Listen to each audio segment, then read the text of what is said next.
नमस्कार दोस्तों, स्वागत है आप सभी का आपके चैनल मिशन एजुकेशन में।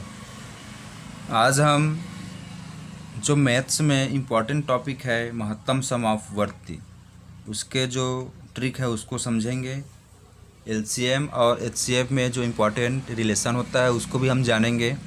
इसके पहले एपिसोड में मैंने आपको एलसीएम से संबंधित जो बातें बताई थी, यदि आपने उसको नहीं देख पाए हैं तो उसको आप ज़रूर वॉच कीजिएगा और इस वीडियो को आप अंत तक देखिएगा, जिससे आप जो इम्पोर्टेंट टॉपिक है, जो इम्पोर्टेंट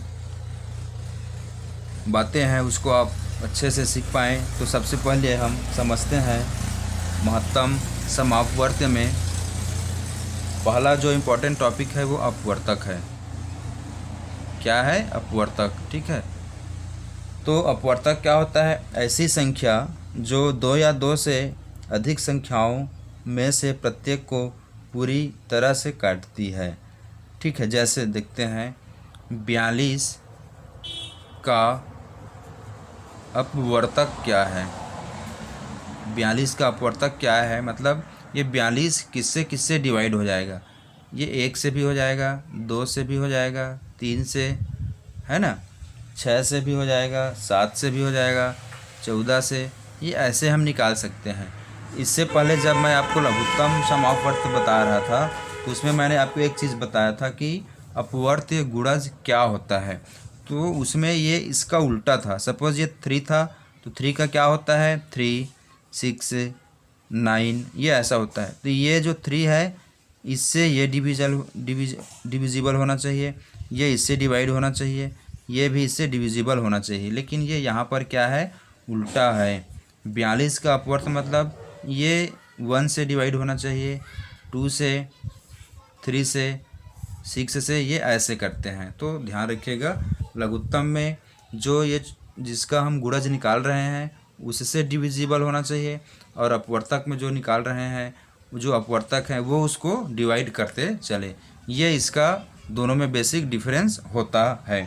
ठीक है, तो अपवर्तक क्या होता है कि ऐसी जो छोटी छोटी संख्या है जिससे जो संख्या है वो डिवाइड हो सके, है ना। ये 42 का हुआ, ऐसे ही हम दूसरी संख्या का भी ले सकते हैं, है ना। ये क्या होता है? अपवर्तक होता है। अब इसके बाद देखते हैं हम महत्तम समापवर्त्य। जो हम लोगों का आज का टॉपिक है वो क्या है? महत्तम समापवर्त्य। ठीक है, एचसीएफ। तो एचसीएफ क्या होता है? दो या दो से अधिक संख्या का एचसीएफ वह संख्या है जो दी गई संख्याओं का सबसे बड़ा सामान्य गुणनखंड होता है, फैक्टर होता है। ठीक है, कि जैसे दो संख्या का हम लोग क्या है ये निकाल लिए अपवर्तक, तो उन दोनों में से जो सबसे बड़ा रहेगा और जिससे दोनों क्या हो जाए? डिविजिबल हो जाए, ऐसे संख्या को ही हम क्या बोलते हैं? महत्तम समापवर्त्य कहते हैं। चलिए एक एग्जांपल लेते हैं, तब हम और बढ़िया अच्छे ढंग से समझ पाएंगे। 24 और 56 का महत्तम समापवर्त्य क्या है? इन दोनों का महत्तम समापवर्त्य क्या है, ये इसको हमको निकालना है। तो सबसे पहले हम इन दोनों का अपवर्तक निकालते हैं। तो ये 1 से होगा, 2 से होगा, 3 से होगा, 4 से होगा, 6 से होगा, है ना, और ये 8 से भी होगा, 12 से भी होगा, और ये 24 खुद से भी होगा। 56 भी 1 से होगा, 2 से होगा, ठीक है, 4 से होगा, 8 से होगा, ये 14 से भी होगा, है ना, और 28 से भी होगा, और ये 56 खुद से भी होगा। तो इन दोनों में ऐसी कॉमन संख्या जो क्या हो? सबसे बड़ी हो, जो दोनों में प्रेजेंट हो। ठीक है, तो इन दोनों में क्या चीज़ कॉमन है? 6 है, इसमें 6 नहीं है, इसमें 8 है, इसमें 8 है, 12 है, 12 है, इसमें नहीं है। मतलब जो चीज़ कॉमन रहे और क्या रहे? वो बड़ी भी रहे। ठीक है, जैसे 2 भी है, 2 इसका महत्तम समापवर्त्य नहीं है। 4 भी है, वो भी नहीं है, क्योंकि 4 से भी बड़ी संख्या क्या है यहाँ पर? 8 है। तो जो भी संख्या दिया रहेगा उसके जो सबसे बड़े अपवर्त्य है उस संख्या को हमको ही महत्तम समापवर्त्य के रूप में लेना है। तो 24 और 56 का एचसीएफ क्या हो जाएगा? 8 हो जाएगा, क्योंकि 8 क्या है? बड़ी है और ये दोनों में कॉमन है। ठीक है। अब यहाँ से हम देखते हैं कि महत्तम समापवर्त निकालने की विधि क्या क्या है। ठीक है, महत्तम समापवर्त निकालने की विधि, लघुत्तम समापवर्त निकालने की भी विधि हमने जाना था। यहाँ मैं आपको विधि का नाम बता देता हूँ। पहला विधि है गुणनखंड विधि। ठीक है, क्या है? गुणनखंड विधि। दूसरा है भागफल विधि। भागफल विधि फर्स्ट केस में भी हमने, जब हम लघुत्तम समापवर्त निकाले थे तो अभी हमने इन दोनों मेथड का फॉलो किया था, गुणनखंड मेथड और भागफल मेथड। तो सबसे पहला हम देखते हैं गुणनफल मेथड में हम क्या करते हैं। तो गुणनफल मेथड में हम क्या करते हैं कि अभाज्य संख्या के घात के रूप में लिखते हैं, है ना। जो उसके अपवर्तक मिल जाएंगे उसको हम क्या कर देंगे, अभाज्य संख्या के घात के रूप में हम लिख लेते हैं। ठीक है, अब उसके बाद जो चीज़ दोनों में क्या रहेगा, कॉमन रहेगा। क्या रहेगा? कॉमन रहेगा। वो उसका क्या हो जाएगा, महत्तम समापवर्ती हो जाता है। तो एक एग्जांपल लेते हैं 36 और 64, ठीक है, का महत्तम समापवर्त क्या है। तो 36 के हम क्या करेंगे, सबसे पहले अपवर्तक रहेगा और उस अपवर्तक को हम क्या करते हैं, अभाज्य संख्या के घात के रूप में लिख सकते हैं। तो ये इसको जब हम तोड़ देते हैं तो क्या हो जाएगा, जो 36 है वो, इसका मान कितना मिलेगा, 2 दूने 4, 3 12, 12 3 36। ठीक है, तो 2 का घात 2 और ये 3 का घात 2 हो गया।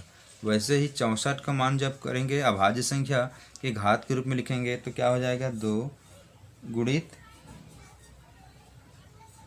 2 गुणित 2 गुणित 2 गुणित 2 गुणित 2। चलिए चेक कर लेते हैं। 2 दूने 4 दूनी 8 दूनी 16 दूनी 32 दूनी 64। तो यहाँ से इसका मान कितना आ गया, ये 2 का घात कितना हुआ, 6 हुआ। कितना हुआ, 6। तो अब यहाँ से हम क्या कर सकते हैं, इसको, ये जो समान बेस करना है तो बेस तो समान है, यहाँ 2 का घात 2 है लेकिन यहाँ 2 का घात क्या है, 3 है। तो दोनों में क्या होना चाहिए, कॉमन होना चाहिए। जैसे यहाँ पर ये 8 और ये 8 कॉमन हुआ था, वैसे ही इसको हम क्या कर सकते हैं, 2 का घात 2 और 2 का घात यहाँ से हम 4 कर देंगे तो 4 और 2 6 हो जाएगा, है ना। तो ये 6 आ जाएगा। अब यहाँ पर 2 का घात 2 क्या हुआ, दोनों में कॉमन हुआ। तो 2 का घात 2 मतलब क्या हुआ, 4 ही इसका HCF होगा। तो आपको क्या ध्यान रखना है, इसमें आपको उसको अभाज्य संख्या के घात के रूप में लिखना है और उसमें आपको कॉमन चीज़ ज्ञात करना है ना। यही इसका क्या होगा, HCF होगा। चलिए दूसरे मेथड को भी समझ लेते हैं। दूसरा मेथड क्या है हम लोगों का, भागफल विधि है। ठीक है, दूसरा मेथड क्या है, भागफल विधि है। तो जिस संख्या से पूरी तरह से वो क्या हो जाएगा, विभाजित हो जाएगा, वहीं उसका क्या होता है, महत्तम समापवर्ती होता है।